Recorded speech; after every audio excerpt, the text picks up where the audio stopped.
No mai haere mai ki te hui. Good afternoon everyone and welcome to this long-term plan workshop, which is number 4. This is our economic and significant forecasting assumptions workshop. Before we get underway, could I ask Councillor Patterson to open us with a karakia, please?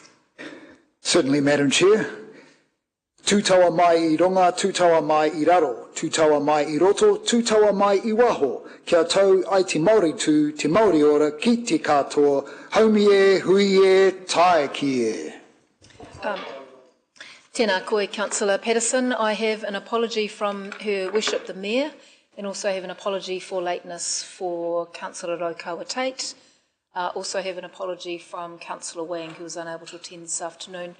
And good afternoon, Councillor Lee. We have you on Zoom on screen, and welcome to our CFO David Jensen and Alex Wondergren from PwC. So I'm just going to hand over to Sam. You're just going to provide some opening remarks to the workshop, and you've got Justin from Rotorua NZ alongside you, and we've got our CE here as well. So we're in your hands, Mr. Fellows.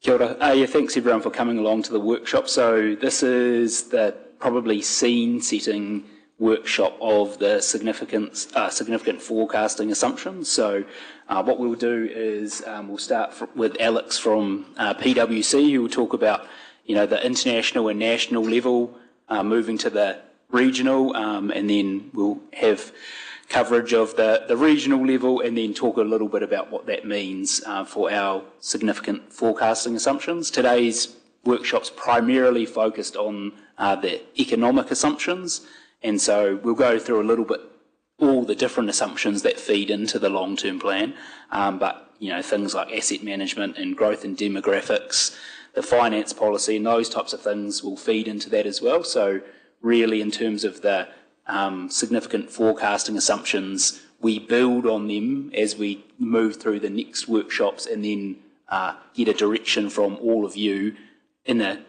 get a decision from all of you in a council meeting about your comfort on the types of assumptions that we'll be taking into the long-term plan and in consultation and things like that. So we thought it's important at this stage to understand really what that economic environment looks like, and so that we can determine our comfort with rating levels, but also understanding what's our role to stimulate the economy or to provide for businesses or ratepayers generally, and those types of things, and understand the trends that are coming here, rather than us having a feeling that, the general vibe I get is this or that's happening, having some stats and some information behind that. So I'll come back at the end to wrap it a bit up and focus on what's next, but I'll pass over to Alex from PwC, unless Mr. Jensen, you wanted to start with anything before pass to Alex.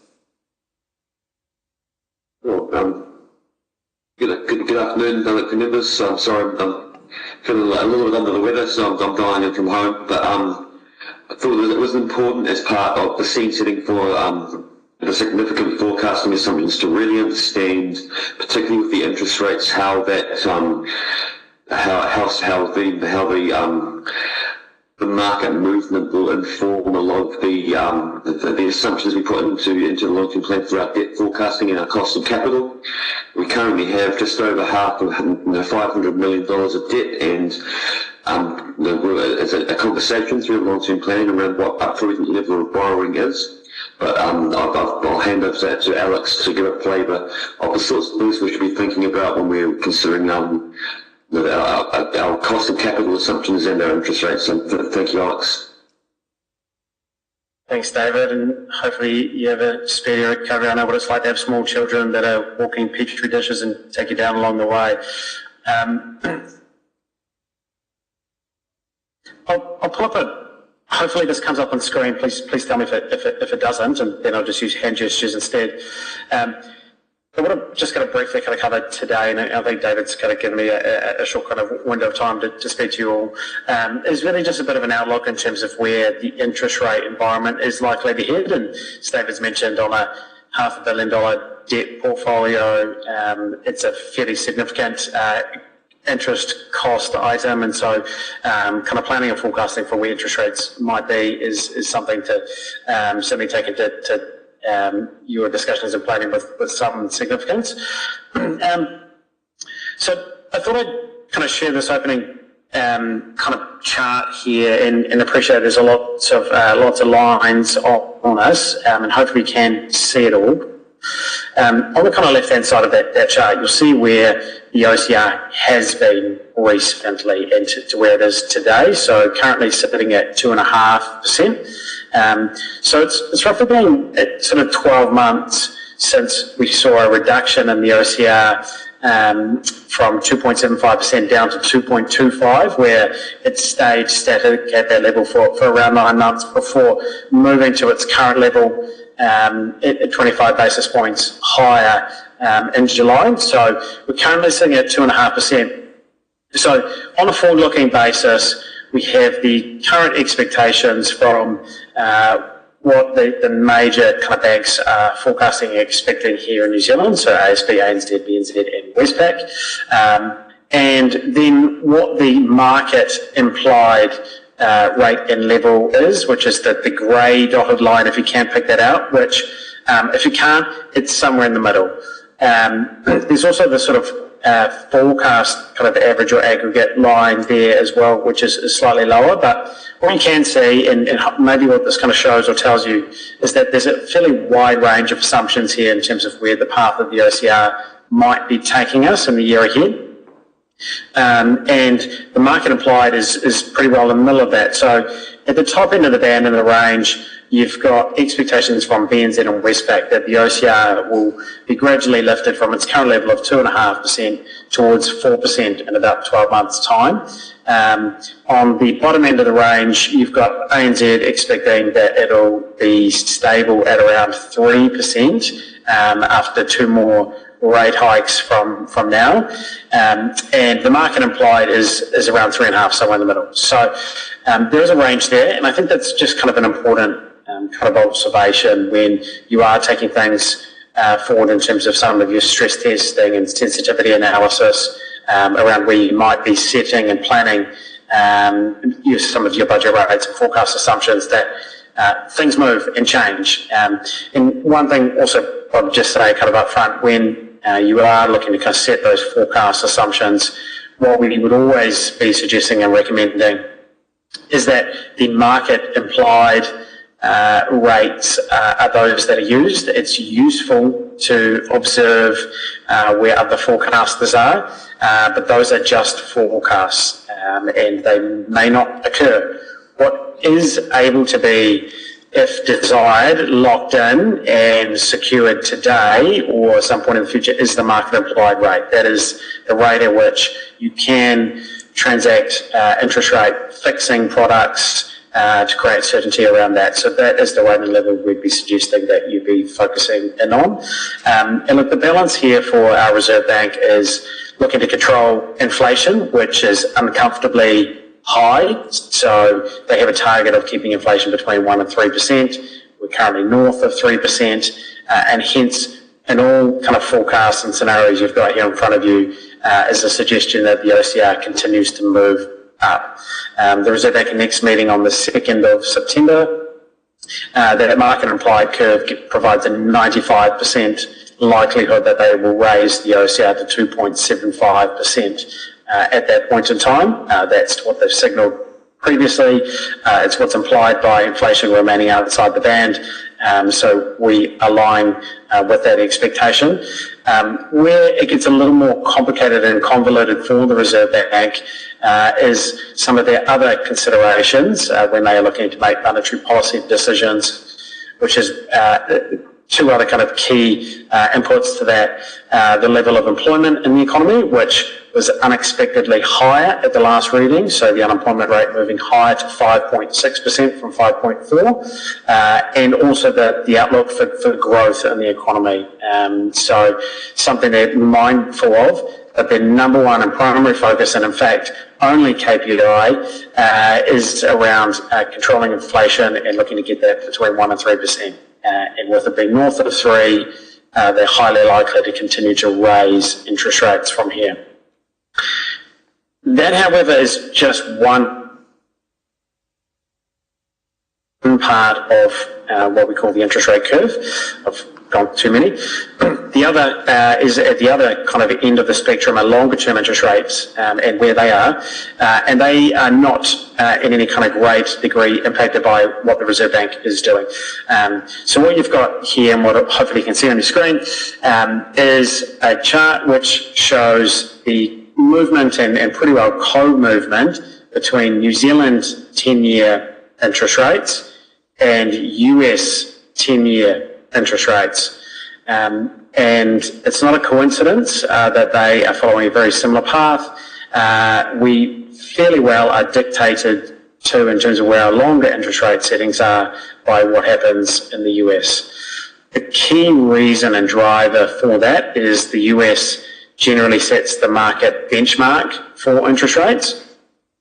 So where they make interest rate and monetary policy decisions in the US, that flows through to our own rates. And the reason that happens is we operate in global capital markets. New Zealand is a net importer of capital. We look to attract foreign investment. We need to be compelling on a relative basis for that capital, meaning we cannot have our interest rate settings materially away from where alternatives might be for global investors. And so where US interest rates head, we tend to follow suit. So if US rates are moving higher, which you can see over the last 6 years they certainly have, we likewise will follow suit. So the outlook for interest rates is two-pronged. It's where is our Reserve Bank thinking around inflation and the OCR setting, and it is what is the outlook for US interest rates, and the US interest rate outlook is currently predicated on their inflation rate being higher than where they would like it to be, so sitting above 3%, likewise similarly targeting a 2% as we are. And they also have employment data which is a little softer than where they would like to see it, and GDP growth, which is falling as well. So a difficult position for their central bank to manage, where on the one hand, the story might seem fairly clear. Inflation is higher than where they want it. They should raise interest rates. It's complicated by having an economy which looks to be slowing somewhat and job growth diminishing as well. So bringing those two things together, and the two combinations, we have what is called the interest rate curve, which essentially the grey line along the bottom here is where at any one particular point in time you can fix interest rates for that term. So starting at the current floating rate or 3-month rate around 3%, and moving through to the 10-year rate, which is sitting at about 4.25%. What we're showing here, though, as well, is where interest rates might be under some stress scenarios. So whilst it might be nice in some of your planning and forecasting to look on the opportunity for interest rates to move lower, obviously we want to be on the prudent basis here and considering what does it look like if interest rates were to move higher. And so we've got parallel shifts higher in that curve of 1% and 2%. So in terms of that forecasting of interest rate settings, what we would be suggesting is utilising a combination of your current borrowing portfolio, so that 500 million that you have currently borrowed, a very substantive portion of that has a current fixed interest rate setting, so it is not exposed to movements in this interest rate, but a portion is not. And so it's a combination of the known fixing you have in your current portfolio, alongside a forecast of and a market implied curve of where interest rates are likely to be for the unfixed portion of your debt and borrowing. Can I add one point on this slide, Alex? Yes, please. This slide just illustrates how critical the interest rate assumption is going to be for this LTP, especially when you consider the rates cap. If interest rates moved 1%, and we a 1% change in our working cost of capital is about a 2.5% increase in rates. So, as I've covered it through previous audit and risk committee meetings, Our job to get under the rates cap, and it means essentially we are going to be going almost exclusively fixed rates, and we're going for price certainty so that we don't have that volatility and the erosion of our ability to work within a rates cap, because it's a new dynamic this time that we haven't had to work with in previous long-term plans.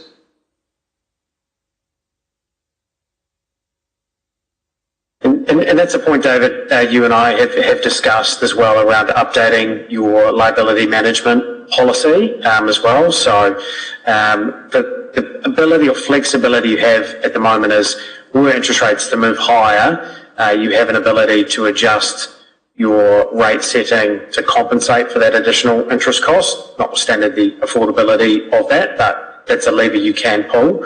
Under a rates capping environment, you won't have the same flexibility, and hence David's comments I fully endorse. A desire for certainty is going to be very important.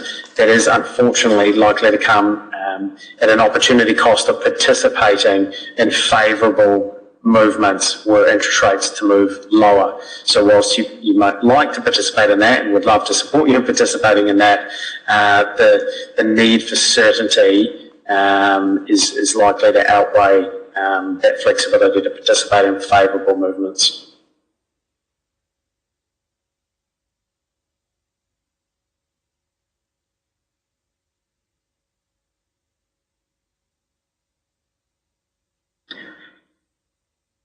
I don't have anything materially kind of further to present, unless there's any other kind of areas you'd like me to touch on, perhaps, David. Really, this is an introduction to where interest rates presently are, what the forward look is, the potential kind of movements and ranges in those, and how they might come together, the combination of your existing fixed rate position and book, and how you build in the assumptions around where your forward and unhedged or exposed portion of your book can be brought together with the existing interest rate curve to form your forecast assumptions. Yeah, fair. Thanks, Alex. Look, I think the important thing to take away here is that this graph does look a little bit scary. Important to remember that a lot of our debt is fixed at the moment, so when we talk about movement, we're only really referencing the small aspect of our debt that is floating. We will be looking to close that gap, but it's inevitable that we will need to increase our assumptions in the long-term plan over the life of the 10 years to make sure that the likely increase in the working capital is accounted for. I'm not sure if there are questions from the room. Thank you, David. I think the CEO just wanted to make a couple of comments too. Thank you, Madam Chair. Just if I can just highlight maybe to all elected members that sometimes the most boring bits are the most important. David, based on what you've said, the interest rate assumptions probably have one of the most significant impacts on our long-term financial strategy. And in terms of baking in an interest rate that gives us cost certainty over the term of our 10-year LTP, I guess question to councillors, if you've got any other questions around, particularly for Alex, on any other strategy other than building in long-term interest rate certainty into the LTP model, because as David mentioned, this flows on to every year's rates increase projected, and if the strategy we're talking about is largely a defensive one, it'd be good to make sure you have had the chance to ask Alex if he's got any other ideas of viable alternative strategies that will still allow us to stay under the proposed rates cap. So I guess more kind of shining the spotlight on this issue because it'll have significant downstream effects. And so if you've got questions for Alex on whether we should be considering a different strategy, this is the time. Councillor Sanford. Thank you, Madam Chair. Alex, should we be considering a different strategy?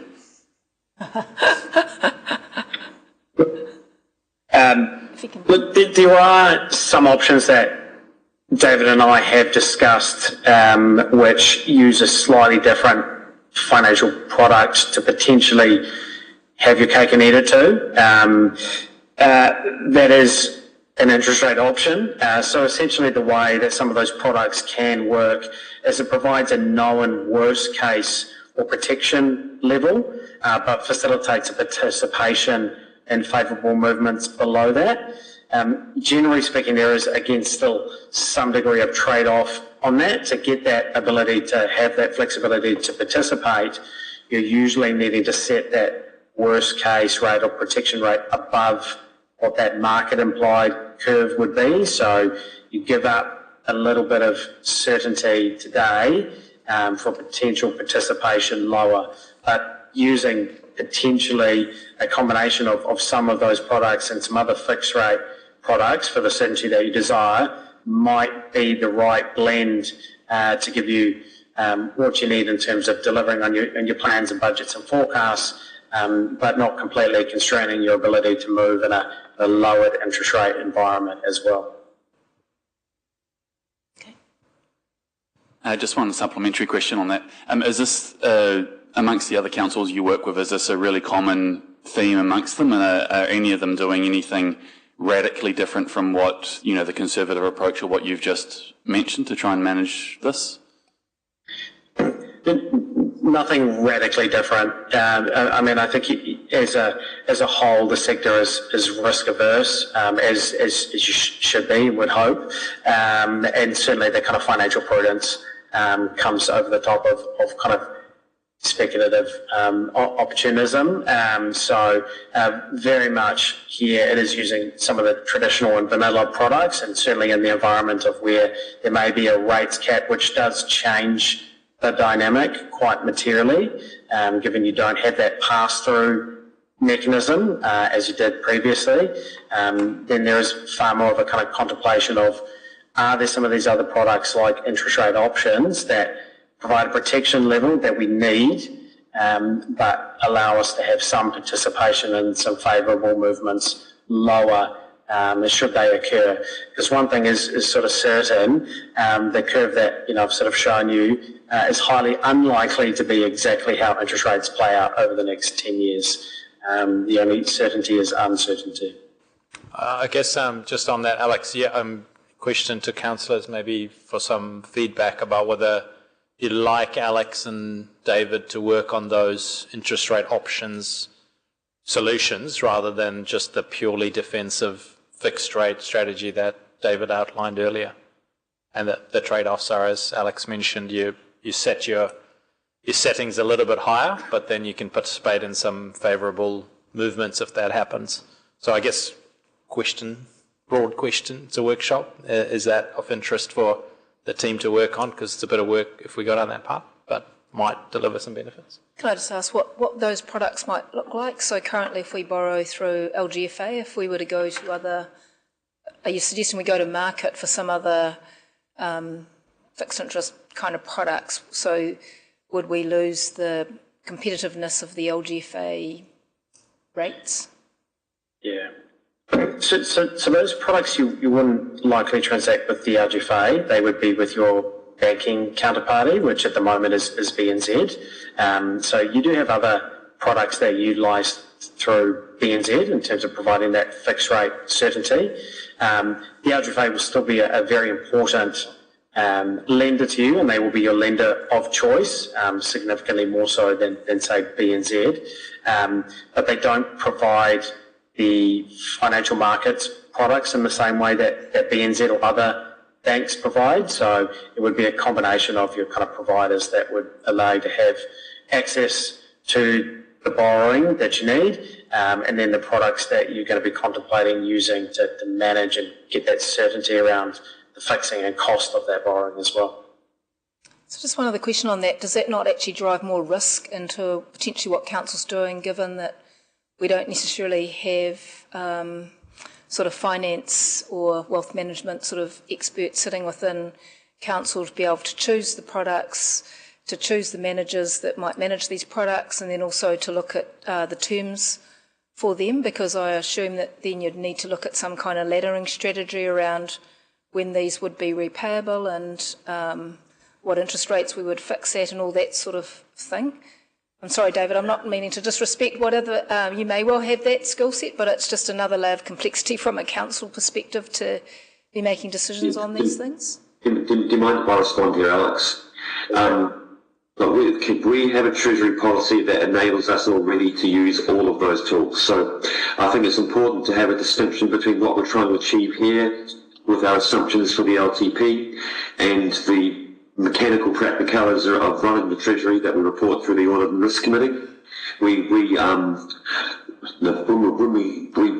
come up with our assumptions in the LTP, we'll use forecasts with a range of tools to give us a position in the LTP. How that happens in reality, Alex and I will work together through the Audit and Risk Committee and report through with our independent chair to illustrate how well we've met that and met that the assumptions within the LTP, but they are two very different work streams. This is around the assumptions in the LTP.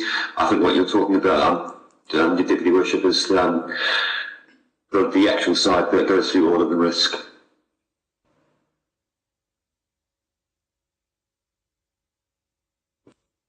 Any other questions, councillors? Councillor Patterson? Thank you, sorry, Madam. Councillor Lee. I did see you. Sorry, Councillor Lee. I do see you online. So I'll go to Councillor Patterson, then I'll come back to you, Councillor Lee. Apologies. Thank you, Madam Chair. Not sure who's going to answer this one, but looking back is always a good way to judge how we've performed previously.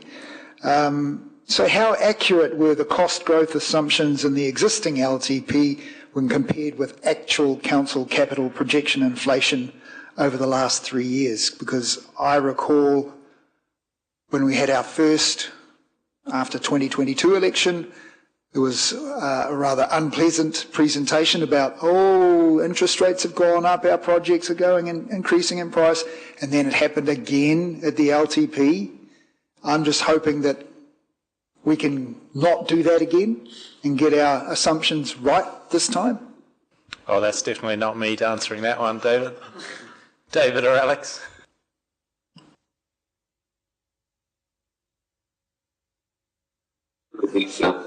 Councillor Patterson, we get an opportunity through the long-term plan to come up with a 10-year forecast of interest rates that is our best guess at the time.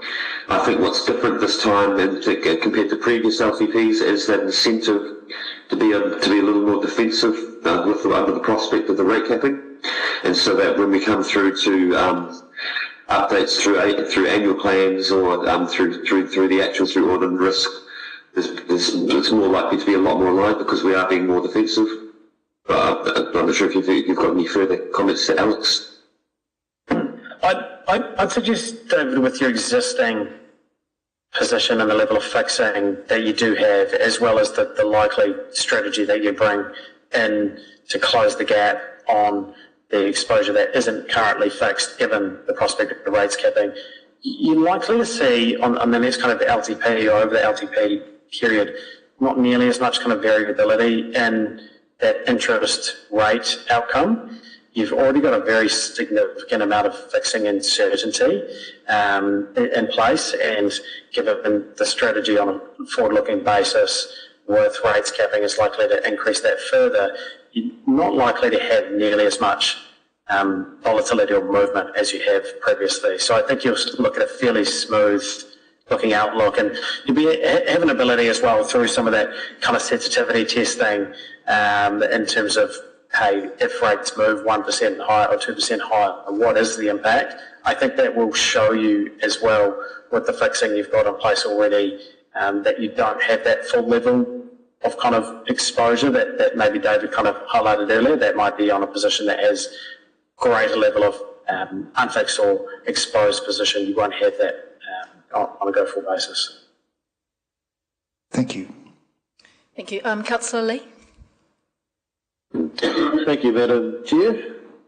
Just to check my assumptions, seeing that's what this workshop is about.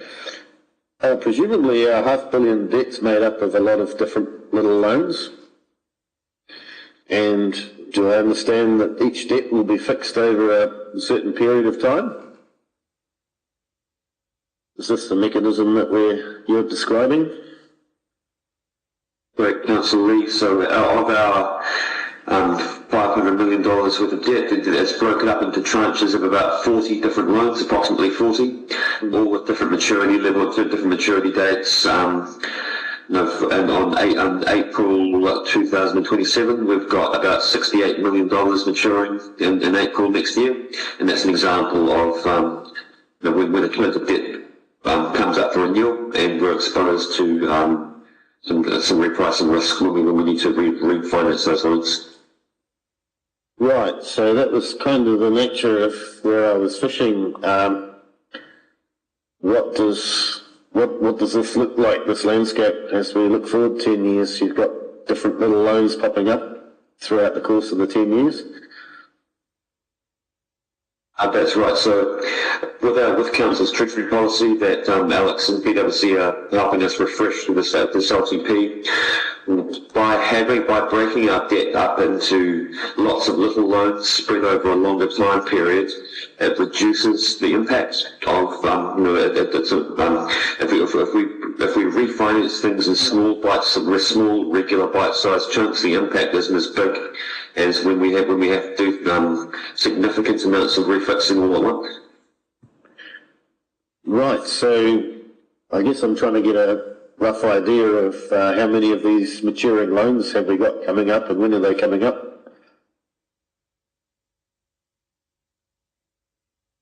Look, I don't have the exact details to hand, Councillor.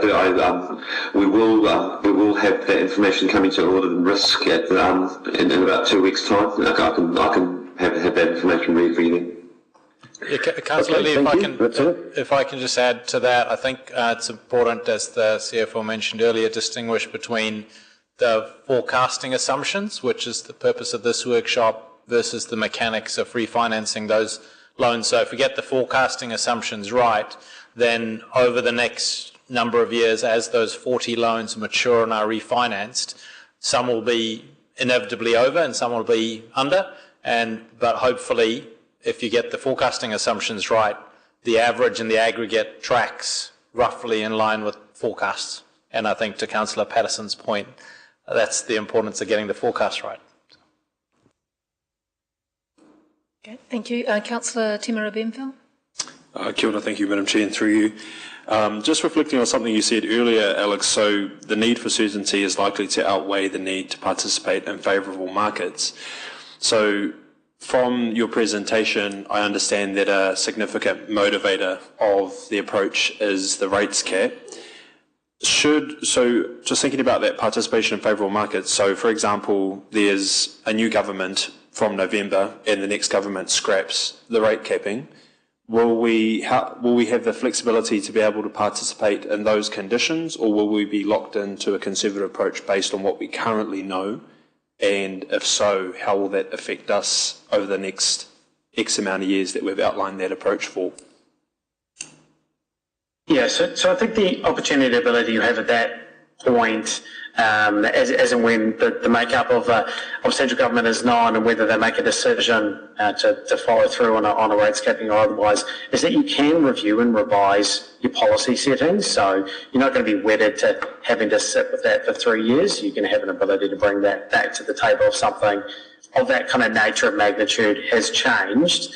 Then it would be prudent to have another look at those settings to see whether they should be adjusted. So yes, we'd be kind of making sure, mindful that the government of the day could change the direction, and so you don't want to completely hitch your wagon to that if there's going to be some variability there. Yeah, if I can just add, Councillor, one of the challenges is without the rates cap environment, you could go for shorter term fixes, and then if on a particular year you have large loans maturing that then and interest rates tend to be high, you can go over the band, whereas under the rates capping environment, you wouldn't be able to do that. So you wouldn't be able to aggregate wins and losses over 5 to 10 years. You have to be under the number every year.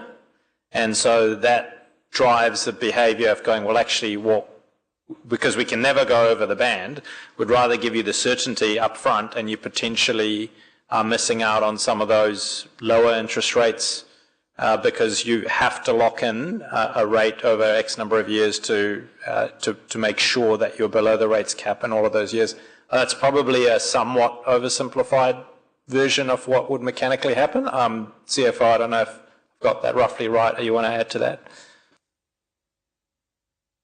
A great deal more to add to that. Mr. Morris, I'm happy with that explanation. And just sorry to add to that point, one of the, I guess it's probably an assumption, but not an assumption for this, is one of the pieces of information that we'll need from all of you when preparing the long-term plan is what the plan of council is around that rates capping. So it's proposed at the moment, it's likely to be in by the end of the term, given things are going.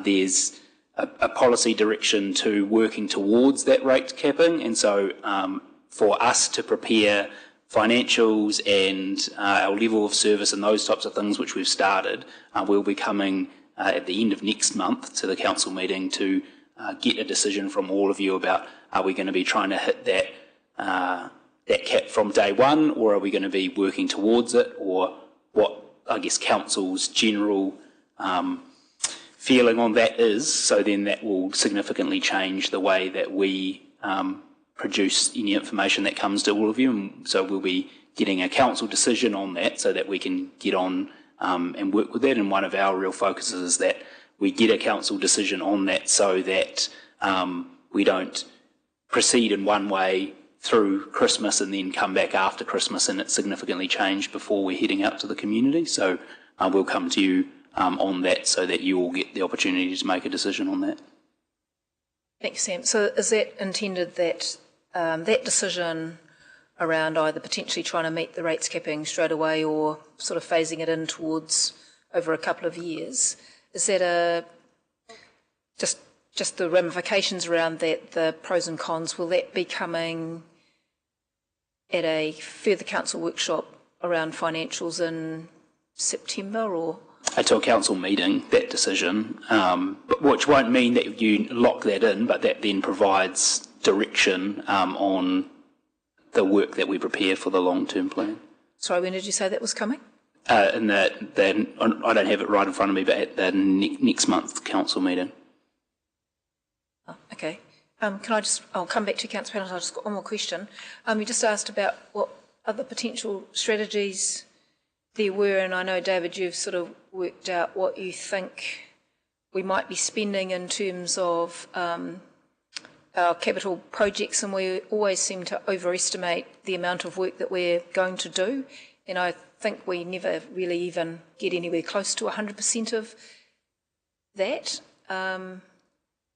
But obviously you're still forecasting for that and we're rating for that, or so do we need to be more realistic around timing, size of projects and the drawdowns that we're actually going to need over that 10-year period? Is that correct or not?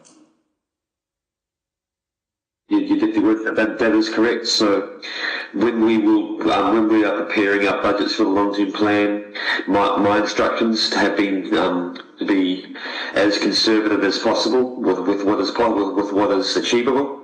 We've never delivered more than $100 million in any particular year, and that is kind of the ceiling I would imagine we'll indicatively be looking at per year to make sure that we aren't over-promising or over-rating. Okay, thank you. Councillor Patterson?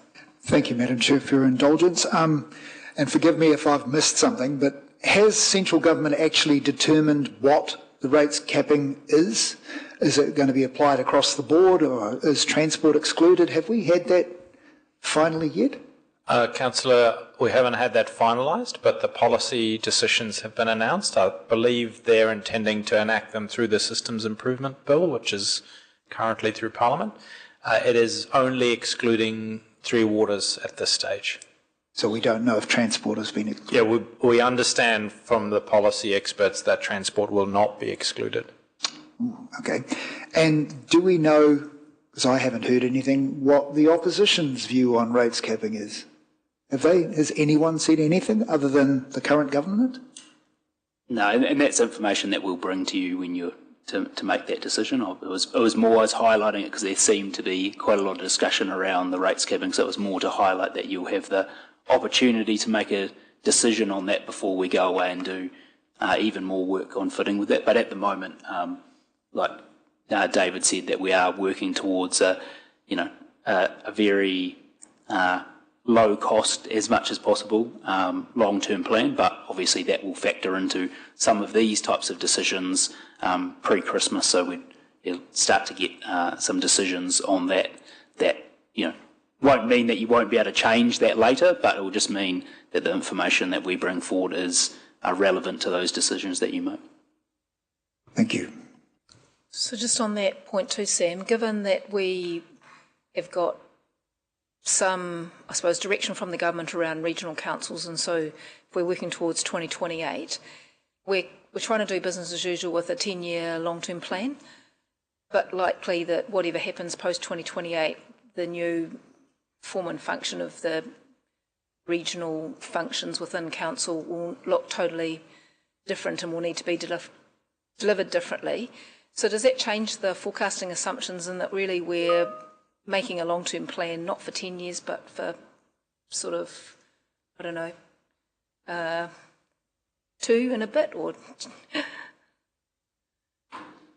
I'll start, and Andrew might want to jump in after me. Sorry, difficult questions. Yeah, it is, and these are the questions that I think all around the country are being asked. I know that LGNZ's pushing it really hard at the moment, but I know that lots of other councils are asking the questions, whether it's from the audit function or anything like that. And so at this current time, we're treating it like any other long-term plan, but also appreciating that from 2028, as it exists currently, that the regional council laws won't exist, but the bodies themselves will exist, and then there'll be a period of what that change looks like in the body. And so while we're doing the 10, and I don't want to dismiss that we're doing the 10, but the 3 years are the probably more concrete, and then whatever those bodies look like will start to be determined from 2028, 2029. There'll be a long-term plan, and that would be the time which I would imagine those considerations are really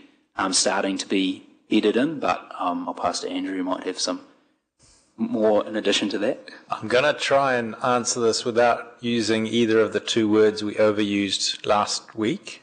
And I guess it depends on what time frame of reform that we are on. Because if we're part of a reform process that sees this council take on regional council functions before the 2028 local government elections, before the 2031 local government elections, then it's different to if we're taking on those regional councils after the regional council functions after the 2031 election. So I guess there's a 3-year difference between those, but regardless, again, the discussion amongst staff is that no matter whose plan it is, whatever is said in the plan will need to be picked up by whichever body is running it. So for the territory and the people and the ratepayers that you govern, for 10 years, what's this council's plan for them across those functions? And then if amalgamation, reorganisation happens, the idea is that that long-term plan would inform, as a starting point, any future plans for those people and properties. I guess probably is best an answer I can have. I just want to check, Madam Chair, that whether there are any more questions for Alex from PwC. Otherwise, we can let him go. Thank you, Andrew.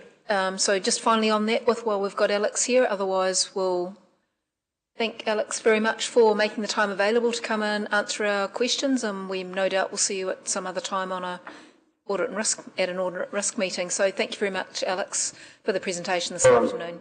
Thank you for having me. Enjoy the rest of the afternoon. Thank you. Sam, we're going to hand back to you or back to Andrew and Justin. So we've talked at the high level what interest rates and finances and the kind of a global and national level look like, and now we'll get an insight thanks to Andrew and Justin on what's happening probably at the national, regional and local level to get an understanding from that. And while we have the opportunity, I'd just like to thank Justin. He did a huge amount of work in terms of I know that we're not talking about the Head Start work, so lots of the work that was done in comparing regions and those types of things was work that Justin and the team did. So I just wanted to say thanks to him for that before getting on with this work, which is fantastic as well. Thanks, Justin. Cool. Thank you for your time today. So as Sam's alluded to, it's a little bit of looking at national economic trends, also sort of layering down to Rotorua specifically. Andrew has said that he'll pipe in when I've got something wrong or have something that needs correcting or additional context added to, so hopefully it doesn't speak too much. So some of this might feel like a little bit of a 101, and so if it is the case, you can tell me just to hurry up and move along, but I think it is useful context and information, even if it is something that you do see on a daily basis as you go into this important process. So I'll rip into it, and thank you.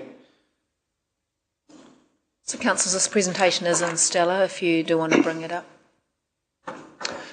Yeah, so a little bit around the high-level agenda, so just covering off the national and the local context, so just some of the macro constraints that are facing both New Zealand and Rotorua specifically, a little bit of a dive into the demographics of Rotorua more specifically, looking at some of those core employment statistics that I think are really critical when looking at Rotorua's economic future, diving into some of the sector strengths in terms of where Rotorua specialises, what we do well, where we create jobs and where we add value. Then touching into some of our known sector strengths and how we're performing on each of those. And then finishing with a little bit more around the Rotorua business voice, bringing through some of the feedback that we hear on a regular basis through our ongoing Business Pulse program and a few other bits and pieces as well. So I'll dive into it. I will note that a lot of the data is to the 12 months to the end of 2025.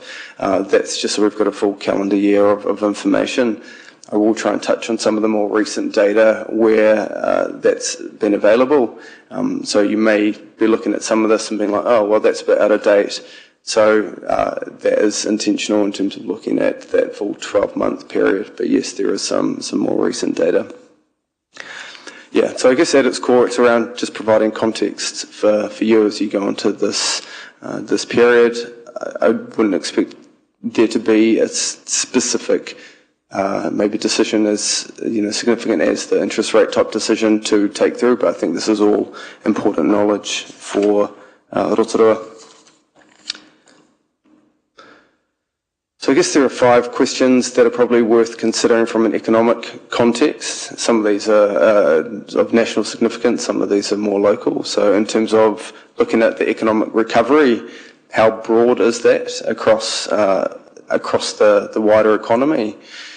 Question around value, which layers into questions of productivity and which sectors in Rotorua are of higher value than others, potentially, and where the opportunities lie from a value point of view. Then asking the question around how people are connecting into the opportunity and how that's working at the moment or not working. And then I think there's some questions that probably been touched on a little bit, and some of the questions around how much can firms absorb, how much cost can they take on. And then lastly, just a question around, physical space and how Rotorua and particularly the business community views the space and where the opportunities lie in that area.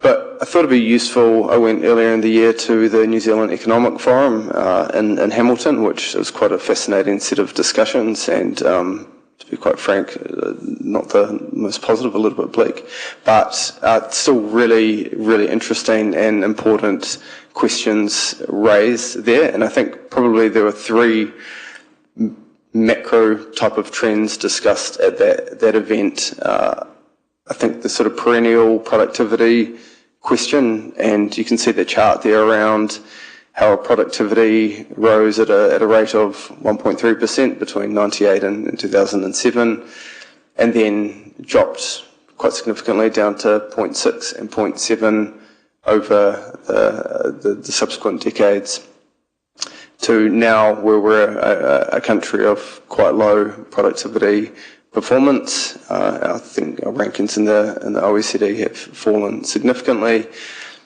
and it's an area that I think has been attempted to be dissected by many people, and lots of different ideas and different factors have been explored, but to no real answer at the moment. One of the other ones is around the ageing population. So I think there's a ratio of something at the moment, like there's 4-to-1 workers to retirees or 65-plus-year-olds. That is expected to drop to 2-to-1 in 2065. So that's going to be a significant structural change to New Zealand in terms of how that works and ties in very closely with how we pay for superannuation. So I thought it was just useful touching on these, because whilst they are national, they do flow down into the regions, and as we go into the demographics there, we will be looking at how Rotorua is potentially positioned to face some of these big macro challenges. And here we go, we've got the demographics for Rotorua. So you can see there, Rotorua is a younger demographic than the rest of the country. In terms of under 15s, Rotorua is about 22% versus 18.7% for the rest of the country. We're very similar in terms of, that 15 to 29-year-old bracket there. And then we under-index in those older 30-plus brackets. So we are a younger population. Our fertility rate, they measure, total fertility rate, replacement at about 2.1. I think across the whole of the country, it's about 1.5. For Māori, that's about 2.14, so basically hitting that replacement rate. And obviously, Māori, Pacifica, some of the other ethnic groups are having babies at a faster rate. And in terms of Rotorua, we've got 45% who are Māori, which is significantly higher than the New Zealand average of about 19 to 20%. So these are interesting questions in terms of asking, Rotorua will have a younger population, so what does that mean from an educational jobs opportunity point of view in the future?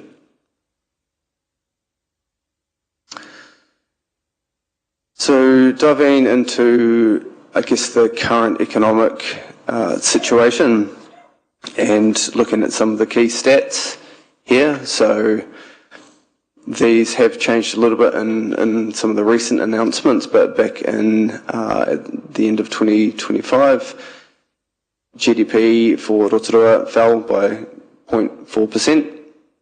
That was against a broader New Zealand of 0.2%. That has since changed slightly. In March, I've jotted down here, Rotorua's GDP rose by 0.1%, so a pretty significant increase there. But what you've seen is a slight changing in the tide. You've seen some of the confidence, business confidence and consumer confidence figures shift up the womb a little bit, where I think when we actually looked at the economic pulse data business pulse data back in March and April, it was basically at its lowest ebb. That has ticked up quite a bit in the last couple of months, and the two most recent ANZ business and consumer confidence have it almost back to where it has been a number of years ago. So there are positive signs that we are heading into a recovery cycle. We are heading into a place where businesses are feeling a bit more positive, feeling are a bit more confident about where their economic futures lie.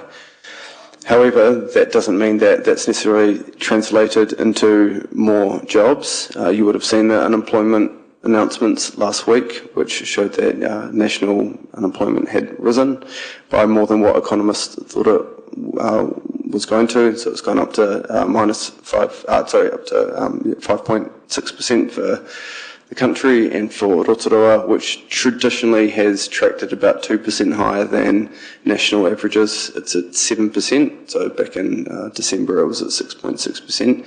So whilst it's not that 2% gap, we still have that structural issue of having significantly more unemployed individuals in Rotorua than the rest of the country.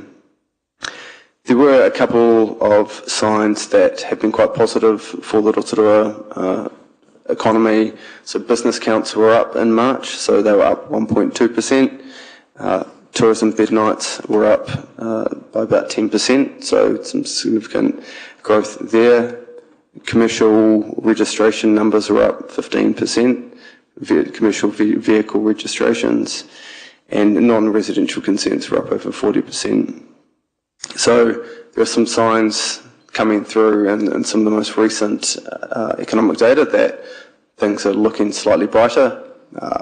I have put up there our Business Pulse dashboard, which looked at the confidence levels from business communities, assessing businesses in Rotorua, assessing New Zealand, Rotorua, and your own business confidence, which were more or less close to the lowest on record. So I will caveat that by saying that survey was done in April, and that seems to have shifted maybe ever so slightly. However, I will temper that by the fact that, we did see 3 Rotorua businesses, hospitality businesses, close in the last couple of weeks. So whilst things are looking up, it's still really challenging for a lot of businesses out there. Another bright spot, and I guess this speaks to the question around uneven economic growth. The dairy payout in Rotorua was 521 million in 25. I believe that was a record. It's forecasted for this year to be at 516 million, so basically flat, but significant growth based on previous years. So between tourism and agriculture, there are some really, some quite decent bright spots in the community, but that does mask some underlying pain in the rest of the business community.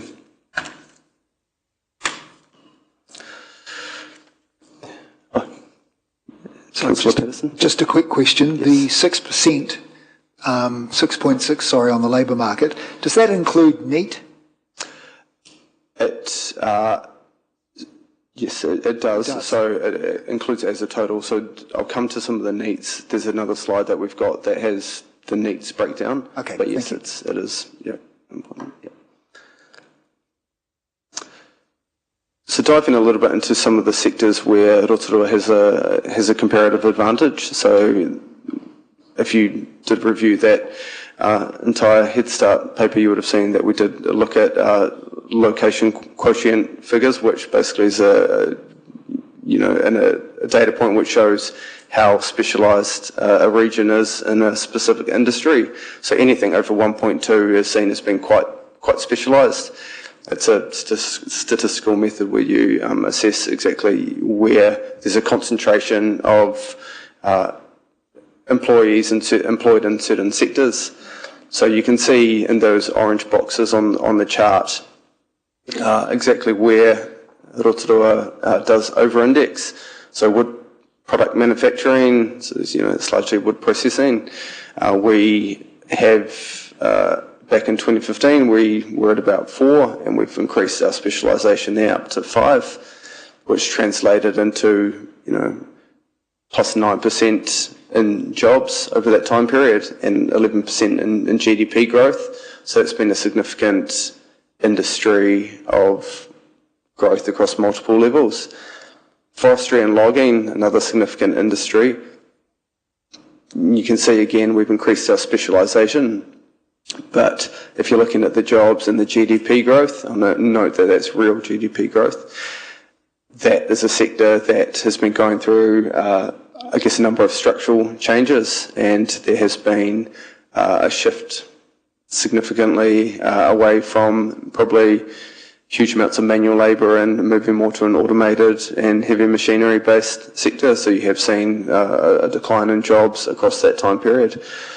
But that drop in GDP is the one that is probably of the biggest concern for that sector, which is looking at some pretty massive changes as they move through probably some pretty significant structural changes around, wood demand and where logs are consumed and purchased. Agricultural support, that's slightly less degree of specialisation, around 1.8, but that has increased significantly from a jobs point of view and from a GDP point of view, both at around 30% growth. Arts and recreation, which is more or less a proxy for tourism. Tourism doesn't have its own ANZIC category, which is how Stats New Zealand and IRD categorise these different roles. But there has been significant growth in that sector over time as we've coupled alongside the significant growth in the tourism sector. And then accommodation as well, which hasn't necessarily increased in terms of specialisation, but has seen pretty solid growth over that same time period.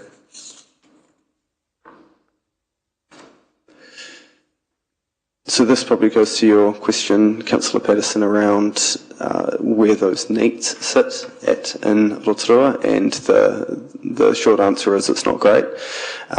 We have sat above national NEAT rates, for a long period of time. Although if you do look at that chart and you can see the New Zealand figures, it's been relatively close at various times. Back in 2018, it wasn't actually too far apart, but then that's widened the gap significantly in the last number of years, where we're now sitting around 17 odd %. We were at around 20% in the throes of COVID and some of the recovery around there, but it's still a significant issue. Job seekers is another one where Rotorua significantly over-indexes our national counterparts at around 10% of the working age population. So in New Zealand, that's 6%.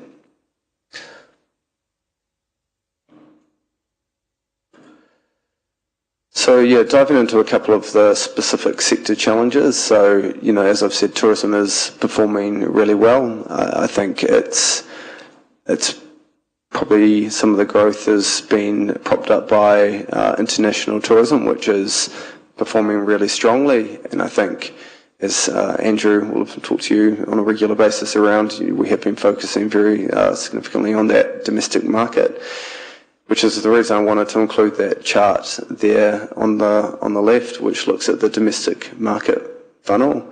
And I think there have been some probably systemic changes in terms of how certain markets have interacted with or visited Rotorua. And I think in some ways, Auckland is our biggest market, and in 2021 supplied 42% of Rotorua's visitors from a domestic standpoint. That number in terms of those who have visited, that 18%, has dropped steadily over the last 5 or 6 years. And in terms of those that have visited and both stayed overnight, it sort of used to be at around, what was it, Andrew, something like 25 odd %, and sort of 15% had stayed overnight on a 12-month time period. That's changed to about 18% and down to about 11% in terms of those that stay overnight. And I think our hypothesis is, there's a couple of things at play, but we think that we have been a little bit of a victim of the success of the roading upgrades. And, you do have Aucklanders that can make trips down to Rotorua in a day. Okay. And the other one on the right there is looking at the key barriers to visitation. So I just wanted to highlight this because the grey line there is not visiting because of concerns around safety. So we asked this on a on a regular basis in our perception survey. So you can see back in December it was about 8%, which is largely in line with national average, which I think is about 5%. This increased up to, at the height of all the sort of emergency housing and all that type of thing, got up to 19%, and has trended down slightly, but you'll note that there still is that residual perception from those in I guess the domestic visitor population, so that still sits at around 15%. So there's been a lot of hard work done in that space, and I'd say what that shows is there's still a little bit more to go. I just wanted to touch on a couple of slides very quickly in terms of highlighting some of the sector changes, probably hitting, sectors that are of importance to Rotorua, and this is one looking at a wood pulp producer price index, which sounds relatively dull, but is actually quite fascinating when you look at it as a sector that is a significant employer in the region, and you've seen a number of pulp mills either close down or be on their sort of last legs. But you can see how that sector has changed in terms of from a pricing point of view over the last 15 or so years, where back in 2010, that price scene was sort of around $130, spiked up to $150, and then absolutely tanked down to around $100.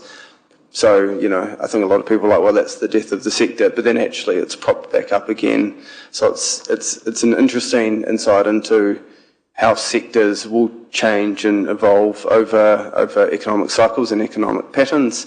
And I think for Rotorua, this slide in particular is something that I think about quite a bit, not the slide specifically, but the contents in it, which is looking at some regions of a similar type of makeup to Rotorua and looking at what they're going through and what they have been going through over the last 12 to 24 months. Hawke's Bay's had multiple plants either closed down or proposed to be closed down. Tokeroa's obviously gone through a similar thing with Kinleith and their plywood plant. Ruapehu's had pulp mills and sawmills closed. Nelson's had multiple industrial processing plants. So we're going through this process of, regional New Zealand slowly being deindustrialised for a number of different reasons, some of which relates to energy prices, some of which relates to it's just cheaper to manufacture this offshore, plus a whole bunch of other different, factors. Rotorua needs to be thinking about, how do we ensure that we don't become the next, Tokeroa or the next Ruapehu. So I think these are just a few things to consider, especially when you tie in looking at where our jobs have actually come from. Health and social assistance was our largest job mover in the last 10 years, and 1,000 jobs added there. Accommodation, arts and recreation, education and training, agricultural support. So it's interesting seeing that there are different sectors that contribute different things to an economy, some of which are service-based sectors, something like health, some of which are actual export, productive-based sectors such as agriculture and forestry and tourism. So it's an interesting way to look at exactly where our growth is coming from. Just to highlight some of the concerns facing our business community, this is a snapshot taken from our Business Pulse dashboard, so highlighting exactly where things have changed in terms of business constraints. So you can see back in 22, it was all about finding skilled staff. That has dropped off quite significantly from 71% down to 28%. Inflation did drop off quite significantly. It started to rear its head again as cost of doing business has significantly increased alongside energy prices and geopolitical volatility. But it's useful to understand exactly how those business challenges have changed over time.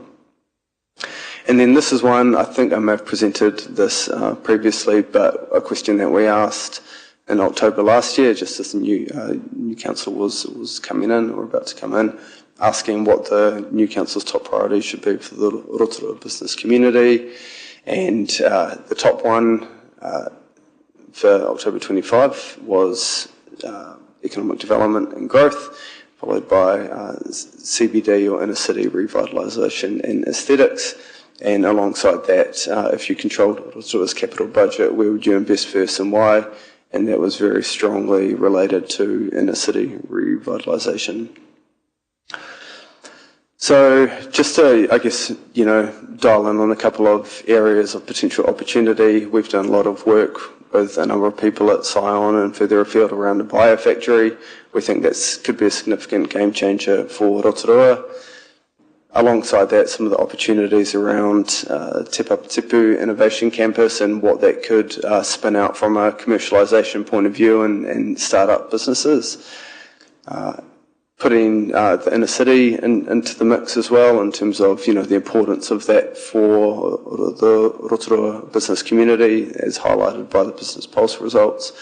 And then some slightly more left field type ideas around looking at sort of university and tertiary partnerships and, even looking further afield in terms of some of the work being done around geothermal and renewable energy hubs. So in terms of, if you're looking at economic recovery, where things are at, what you would see and what would it look like if Rotorua were to be thriving, you'd be looking at, some of those demographic and employment stats starting to fall, more income reaching more households at its core, businesses looking to hire more people and invest more money. You'd see those specialised sectors continue to grow and exports continue to increase. You'd see further investment in the inner city and more confidence and positivity around that. And I guess, maybe just some of the things that are worth carrying through into a long-term plan process is, you probably are starting from a weak base, but we are at the edge of the economic cycle as it starts to tip up. And, hopefully, thinking around some direct growth through our key sectors and considering the inner city as core economic infrastructure. And I think, one thing that is coming through in all our conversations with businesses is that, increased costs don't seem to be going down, so that does seem to be a structural change in cost of doing business. So, that was a very quick whip through Rotorua's economy, so feel free to ask any questions. Thank you very much, Justin. Andrew, did you have any final comments that you wanted to make from a... You got it all right, so... Thank you very much. Councillors, questions for Justin and or Andrew? Thanks, Councillor Patterson. Thank you again, Your Worship. Thank you for the report. Just going back to the meeting that we had earlier in the day, I think it was Marissa who showed an image of a report on investing in Rotorua and why people should do so.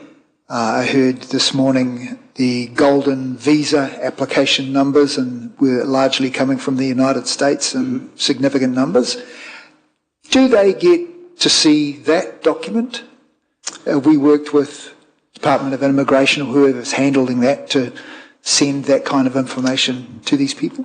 We have had discussions with Invest New Zealand, with the government department who facilitates the AIP applications. That document has only recently been completed, so they haven't specifically seen that one.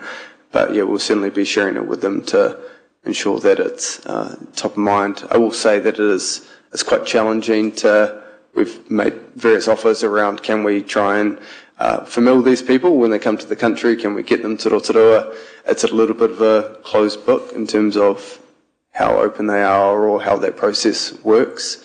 And I think it's fair to say that the concentration of activity or those people is largely in, 2 or 3 locations across the country. And it's not here, but it's not for the lack of trying. We'll certainly be including Invest NZ in the investment summit that we're holding in March next year as well. So, I think the Chief Executive's down to be a speaker. So that'll be an opportunity to kind of showcase, I think, at that point. Fantastic. Thank you. Thank you. Just so seems to be a little bit of confusion. Councillors, no, there was no actual council workshop this morning. There was actually a Rotorua NZ quarterly industry update, which was sent out to all of the councillors, I understand it.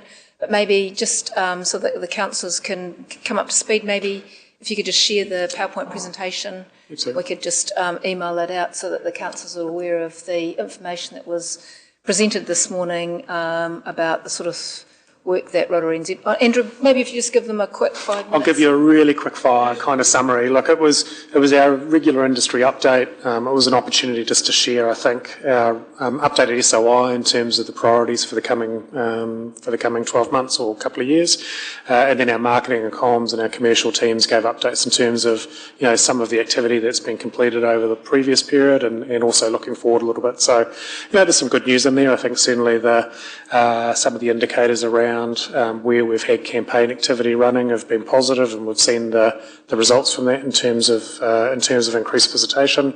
Certainly the work we've done into some of those offshore markets we're definitely capitalising on. So the work into Australia in particular, which was done under a broader North Island banner, has been, we've just literally received the results on some of that yesterday, and that's looking really encouraging. China has continued to be a bit of a bright spot in terms of the growth there. But I think there were a couple of other kind of things that we were sort of celebrating. I think one was, we had a record year for patrons through the Sir Howard Morrison doors. So I think certainly it was the biggest numbers on certainly our records, which is fantastic. I think we're really starting to build out some good content there. I was just talking to the team actually afterwards who said actually we've now got the problem about where we find 2 weeks to do shutdown and maintenance. That's the kind of problem I like to deal with. It means that we're actually kind of getting people through and that facility's getting used. So we're on the right side of that. But events as well has certainly been an encouraging kind of trend. It seems to be something which, while we've still got some headwinds around domestic tourism, as Justin's kind of alluded to, and I think the cost of living and the fuel costs are certainly contributing to that. Events give people a reason to get off the couch and the car and down here. So last weekend was a great example. I think we had close to 5,000 people competing in the Run the Forest. I think the numbers were about 350 of those were local, so it gives you a bit of a sense about how many people come through and travel for that kind of event. But I'll circulate the slides, it's no problem at all. Thank you very much, Andrew, for that. Councillor Tamara Benfell. Kia ora through you, Madam Chair. Just a question. In terms of, I suppose, the strategy going forward for us as a city, is it, I suppose, are we continuing or are we wanting to continue to back our traditional industries, or are we wanting to look at more resilient industries, or how do we... I'm just quite mindful that a lot of our biggest, it concerns me that our biggest job growth is in the social services, that concerns me. And so, I just wonder, are we backing the right places? Are we backing resilient industries, or are we continue to back very fragile industries? Is that, I don't know, I'm sure that's something you guys have been discussing. Look, it's a great question, and probably one we should find a cup of coffee to chew over, because there's no real short answer for it. So, look, some of that relies on government policy as much as anything that we can achieve locally. And so, certainly, I think one of the things that Justin and I spend quite a bit of time talking about is, how do you shift away from just being the ambulance at the bottom of the cliff? I think it's probably quite a philosophical debate to have around, where should the government kind of actually intervene at a central level? Should it be trying to provide targeted business support, or should it be about trying to get the settings right so that we can actually see those kind of structural shifts around more resilient industries? It certainly continues to be where we advocate for change. I think, the good news is the investment that we make across the broader tourism sector, you can see the results of that. Those are jobs that are, notwithstanding the odd kind of, orange man or global pandemic, are real jobs that go to real people, and they're putting, money in people's back pockets. So that's positive. I think beyond the two other areas that we're really kind of focused on, one, speaks to, I think, probably what you saw, the connection between, hey, look, we've got rising energy prices. What are the opportunities that actually kind of sit across our kind of district to actually think about, increasing renewable energy production? We think there are really sound opportunities there. We've obviously seen the likes of Tahiki get consented and demonstrate that there's a viable project there. Our view would be there's plenty more of those opportunities that kind of sit across our broader district. So, how do we support those landowners to realise those? And then I think the other opportunity is thinking beyond there into, what's the next pulp and paper sector? Where do we head to next in terms of, we've got a big resource sitting on our doorstep in terms of the largest plantation forest in the Southern Hemisphere. I think the likes of Red Stag and our mills do an incredible job. They are globally competitive. But I think what else sits alongside those, and what other opportunities can we help to support? We're never going to be an investor in that. I think our role is very much about, how do we help the government to understand where the barriers are? How do we advocate for change in terms of what those kind of market settings are? Some of that's about data, some of that's about helping with feasibility work, and some of it's just about being a bit realistic about what's going to work and what's not going to work. But again, a very short answer for what's a pretty big topic. Yeah. I think too, also Andrew, what was also talked about this morning is just where I think we as a council have given a direction, which has also gone through into the statement of intent, which is around looking at the economy. We've also decided that as a priority, and I think one of the slides you actually had up there, Justin, was around those potential opportunity areas. And so that is kind of the sort of core focus areas which Andrew was just sort of touching on, that we want to concentrate some of the investment or confidence of getting people to invest here. So once you see some of those slides, and I think it's just trying to put all these pieces of work together to see how they all fit in. Yeah, I think that's a really good point. I was remiss not to touch on that. But look, some of the feedback would be we've probably done part of the job around brand Rotorua. So, I think there's very much a view that says actually visitors are probably getting a better feeling about us. But I think when we start to talk to, the businesses about how do you get talent to move here, how do you get people that want to kind of come and invest here, we've still got a bit of work to do. And I think it was underlined by, certainly some of the stakeholders that we tested this with, that actually they still really see a need to be driving, improvements around our kind of brand and reputation nationally, but probably less from a visitor sense and more from a how do you attract more residents, how do you actually attract, investors and business people that want to kind of set up and establish here. Just a supplementary question. Do you think that, what's our role, either with Rotorua NZ or as a council, what's our role in supporting a more highly skilled, I suppose, is the question, more highly skilled labour force? Because and you spoke through some of the stats in your presentation around 45% of the population in Rotorua being Māori, 61% of the population under 25 is Māori, and so that's your sort of prime workforce age.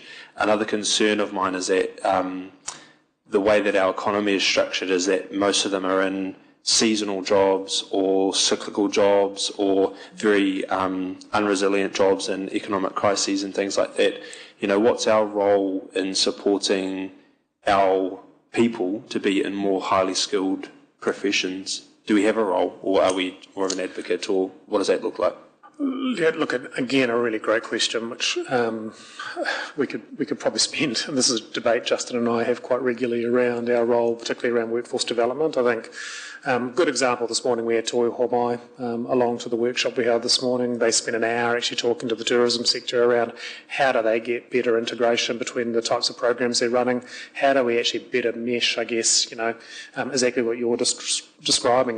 We're actually helping businesses to kind of build their capability and build the workforce of those and the capability of the workers they've got. I think beyond there, we've Justin sort of touched on it around some of the opportunities around, the universities and other tertiary institutes. Certainly a set of ongoing discussions we've got. We've got one out of our office, which is to the University of Auckland Business School, around what other opportunities have we got to support project work with graduate students and so forth. I think there's another discussion with Waikato Uni as well that's underway. That all of those, look, none of them are going to be silver bullets on their own, but I think it's the collection of how we help to navigate that. We're not workforce experts or providers, but I think we kind of take a bit of a view that says how do we help to navigate through there and actually steer some of these different entities in the right direction. Yeah.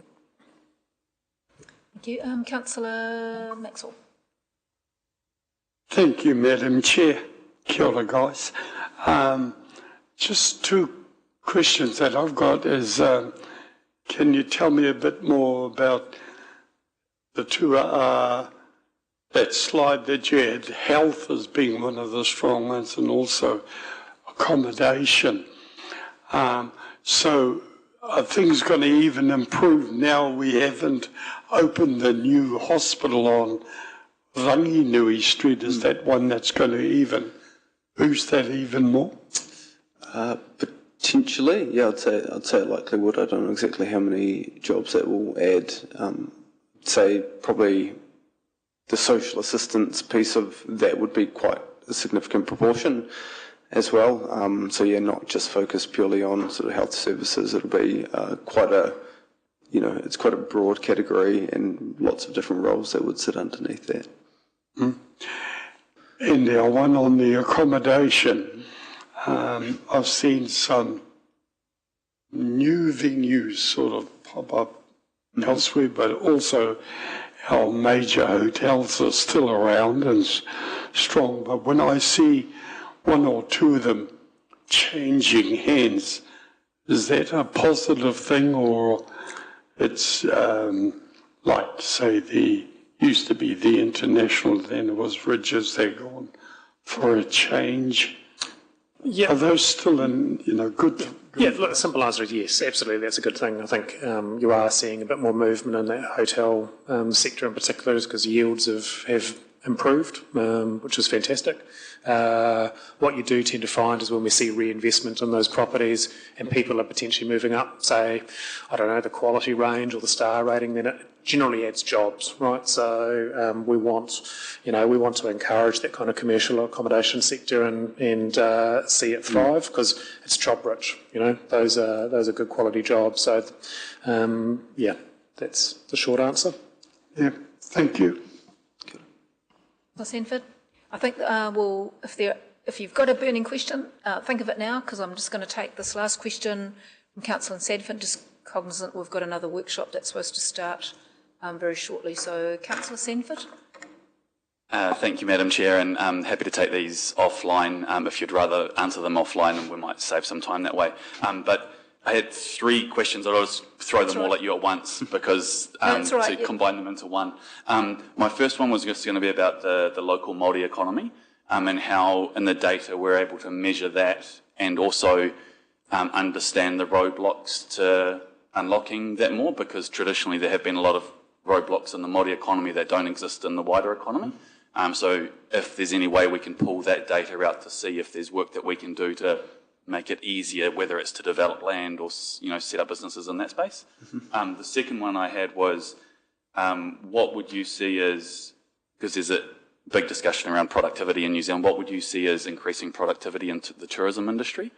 And the last one I had was just on Councillor Patterson's point around the golden visas, and my friends, let's say, that work in that space, it's basically run out of 2 or 3 businesses in New Zealand, and I was just making sure that we're in those businesses, because it is a bit of a stardust thing, and it's very tied up into what offerings those particular businesses are offering to those foreign investors.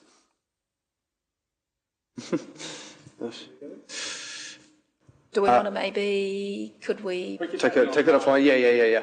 Because I think there's going to be a big long answer into those 3 questions. Councillors, I think we'll just call this session to an end if we can. We've got staff waiting to present the next workshop. So thank you, David, for attending online, even though you're unwell, and Andrew and Justin, and I think, Sam, you're going. Thank you very much also to you, Sam. I think, councillors, if you're okay, we can just carry on, if that's okay. And I'll just do a changeover of staff and presentations, if that's all right. Or I'm just checking my tikanga. Anita, can I keep the karakia open from the previous workshop if we don't close this one? Okay, thank you.